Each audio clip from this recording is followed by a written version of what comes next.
Assalamualaikum warahmatullahi wabarakatuh. Apa kabar semuanya? Masih bersama Ahmad Channel Indo, Mimin masih melanjutkan kisah Abu Nawas. Tanpa berlama-lama lagi, mari kita masuk ke alur ceritanya. Obat sakit perut. Alkisah. Suatu hari, di rumah Abu Nawas kedatangan seorang tamu, yang berpura-pura sakit, yang hendak meledek Abu Nawas. Setelah Abu Nawas menanyakan keluhannya, orang itu pun langsung menjawab. Wahai Abu Nawas, saya sebenarnya mengidap banyak penyakit, dan ingin engkau mengobatinya. Kata orang itu, jelaskan padaku, kata Abu Nawas. Begini, perutku ini sering sakit. Setiap kali rambut di daguku tumbuh, maka perutku akan terasa mual-mual. Setiap makan makanan enak yang kumakan, selalu keluar dari anusku, menjadi benda lunak yang menjijikkan, begitupun di dalam perutku, cuacanya sangat gelap. Jelas orang tersebut. Abu Nawas pun menyadari, jika ia sedang dipermainkan, ia langsung menjawab dengan santai. Wahai Tuan, begini saja, saya akan memberikan solusi penyembuhan, untuk penyakit-penyakit yang Tuan derita. Jika perut Tuan sering terasa mual-mual, itu bisa diobati dengan pisau Tuan sendiri. Jika cuaca di dalam perut Tuan terasa gelap, Tuan bisa menggantungkan sebuah lentera kecil di dalam sana. Jelas Abu Nawas. Mendengar penjelasan Abu Nawas, orang tersebut segera pergi dengan kesal. Kisah selanjutnya, berbagi hukuman. Alkisah. Pada suatu hari, Abu Nawas diminta untuk menghadap Baginda Raja di istana.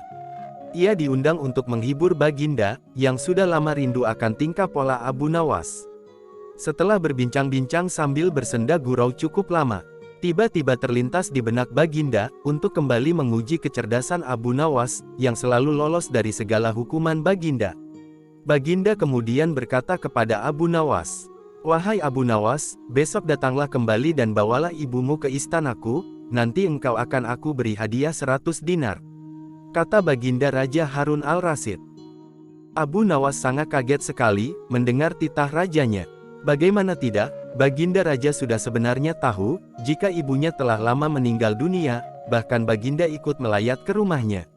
Namun, karena Baginda menawarkan hadiah yang lumayan besar, ia akhirnya menyetujui perintah Baginda tersebut, meski harus berpikir keras nantinya. Abu Nawas pun pamit meninggalkan istana. Sesampainya di rumah, Abu Nawas mulai sibuk mencari seorang wanita tua, yang nantinya akan dijadikan sebagai ibunya, untuk dibawa ke istana ke hadapan Baginda. Setelah lama mencari, akhirnya ia menemukan seorang yang sesuai kriteria wanita yang mau menjadi ibunya. Abu Nawas pun menjelaskan, maksud dan tujuannya kepada perempuan tua itu. Ia berjanji akan membagi 2 hadiah yang akan diterimanya dengan adil. Tanpa pertimbangan lagi, perempuan itu langsung menyetujui permohonan Abu Nawas. Pada keesokan harinya, pagi-pagi sekali Abu Nawas segera menuju istana, sambil menggendong perempuan tua tersebut. Ia kemudian langsung menghadap Baginda. Wahai Abu Nawas, diakah ibumu?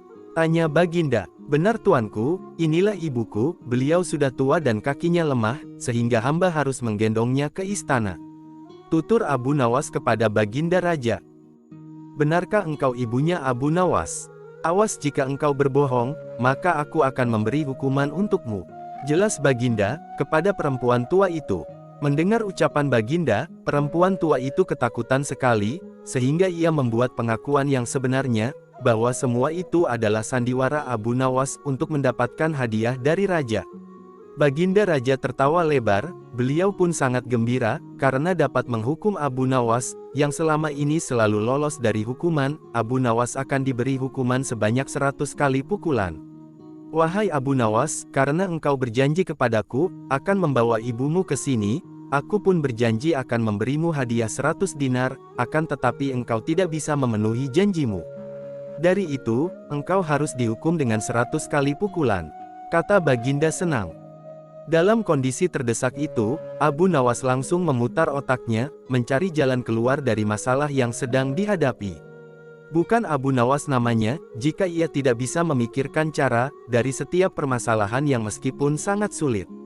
Sejenak kemudian, ia sudah menemukan ide cemerlang, untuk melepaskan diri dari hukuman Baginda. Ampun Baginda, hamba sudah berjanji dengan perempuan tua itu, akan membagi hadiah yang akan Paduka berikan dengan sama rata. Karena sekarang hamba diberi 100 kali pukulan, biarlah hamba menerima 50 pukulan saja, sedangkan 50 pukulan lagi, tolong diberikan kepada perempuan tua itu, agar hamba dapat menepati janji pada perempuan tua itu. Kila Abu Nawas pada Baginda. Mendengar penuturan Abu Nawas, dalam hati Baginda bergumam, jangankan dipukul 50 kali, berdiri saja perempuan tua ini sudah tidak sanggup. Baginda pun merasa iba dan tidak tega terhadap perempuan itu. Akhirnya beliau memutuskan, bahwa wanita ini tidak diberi hukuman melainkan akan diberi 50 dinar, sebagai ganti pukulan. Abu Nawas pun langsung menyela Baginda. Ampun beribu ampun Paduka, jika ibu yang tua ini, telah mendapat hadiah 50 dinar, sebagai ganti hukuman dari Paduka, tidak adil kiranya kalau hamba ini dilupakan begitu saja, karena kami berdua sudah sama-sama berjanji, untuk membagi rata semua hadiah yang Baginda berikan.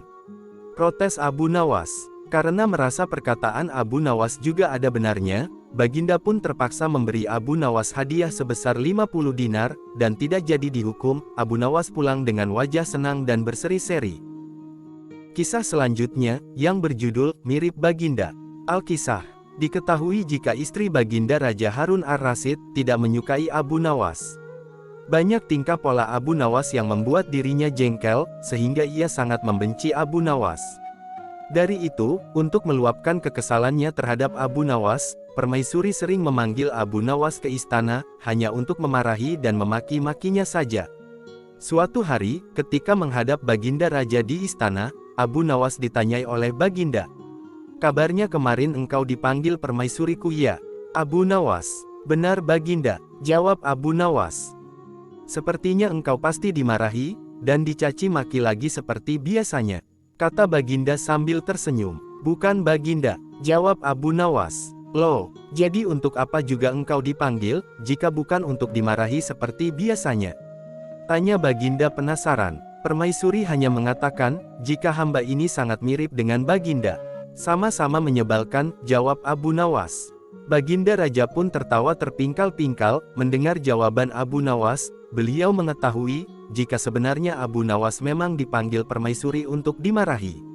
Akan tetapi karena merasa dipermalukan Baginda, Abu Nawas pun menjawabnya dengan sangat cerdik, sehingga membuat Baginda tidak bisa menahan tawanya. Akhirnya Baginda kasihan kepada Abu Nawas, dan memberikan hadiah uang 100 dinar, sebagai rasa permintaan maaf Baginda Raja pada Abu Nawas. Kisah selanjutnya, tobatnya Sang Hakim. Al-Kisah. Pada suatu hari, di kerajaan Sultan Harun al-Rasyid ini mengalami krisis keadilan. Banyak para hakim adil, arif dan bijaksana meninggal dunia. Karena usia mereka yang sudah terlalu tua, posisi mereka pun digantikan oleh hakim-hakim baru. Sebagian dari mereka memiliki perangai yang buruk, dan menyimpang dalam menjawab kebutuhan masyarakat akan hukum dan keadilan. Tiadanya keadilan dan kebenaran, semakin meluasnya korupsi, dan penyalahgunaan hukum, seperti telah menjadi hal yang biasa. Dalam kekuasaan kerajaan, ucapan penguasalah yang menjadi hukum, dan kepentingan pribadi di atas segala-galanya. Suatu ketika, Abu Nawas mendatangi salah seorang hakim, untuk mengurus suatu perjanjian. Akan tetapi sang hakim memberi alasan sibuk, dan tidak mempunyai waktu meninjau, dan menandatangani perjanjian Abu Nawas itu. Abu Nawas pun kembali pada hari-hari selanjutnya, dan tentu saja sang hakim masih memberikan alasan yang sama. Karena sudah beberapa kali gagal mendapatkan pelayanan dari sang hakim, Abu Nawas pun sadar, jika sang hakim minta disuap, untuk menyelesaikan urusan Abu Nawas. Padahal melayani masyarakat yang membutuhkan pelayanan hukum, adalah tugas sang hakim, dan ia telah digaji oleh kerajaan, sehingga tidak perlu lagi menagih uang keadilan pada masyarakat yang membutuhkan pelayanan hukum. Menyadari hal ini, Abu Nawas lantas merasa prihatin akan keadaan hukum di tempatnya. Sebenarnya Abu Nawas bisa saja melaporkan langsung kepada Baginda akan masalah yang sedang dialami itu. Akan tetapi, Abu Nawas punya cara sendiri untuk menyadarkan sang hakim dari perilaku KKN yang menyimpang itu. Suatu malam, Abu Nawas menyiapkan sebuah gentong yang diisi dengan kotoran sapi. Kemudian di atasnya, Abu Nawas mengoleskan mentega beberapa sentimeter tebalnya. Pada pagi harinya, Abu Nawas kembali ke tempat sang hakim. Melihat Abu Nawas membawakan sesuatu, sang hakim yang tadinya sedang sibuk, tiba-tiba langsung mempunyai waktu melayani, dan menandatangani surat perjanjian Abu Nawas. "Tuan Hakim, apakah pantas Tuan mengambil gentong mentega itu? Sebagai ganti tanda tangan Tuan," canda Abu Nawas mengelabuhi. Sang hakim tersenyum sambil mengamati gentong itu.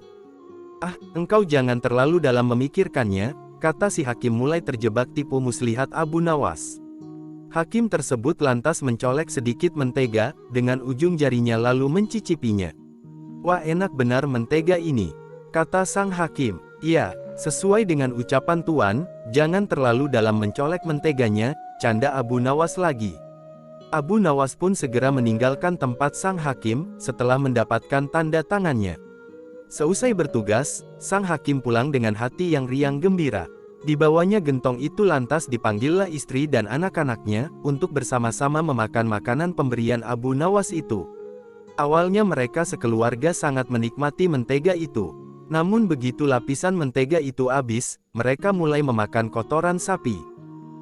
"Apa-apaan ini? Baunya sangat busuk, seperti kotoran hewan," kata hakim. Ia pun langsung teringat akan Abu Nawas. Ia merasa sangat kesal, dan rasanya ingin mencincang, atau menjebloskan Abu Nawas ke penjara, karena penghinaannya. Akan tetapi, setelah merenung dan berpikir panjang, ia pun sadar jika itu adalah cara Abu Nawas untuk menyindirnya, agar ia tersadar dari perilaku menyimpang yang selama ini ia lakukan dalam menegakkan hukum dan keadilan. Sang hakim pun kemudian merasa sangat bersalah atas sikapnya selama ini. Ia lalu mendatangi rumah Abu Nawas, dan meminta maaf dan meminta nasihat atas kehilafannya. Di hadapan Abu Nawas, ia berjanji akan menjadi hakim yang adil.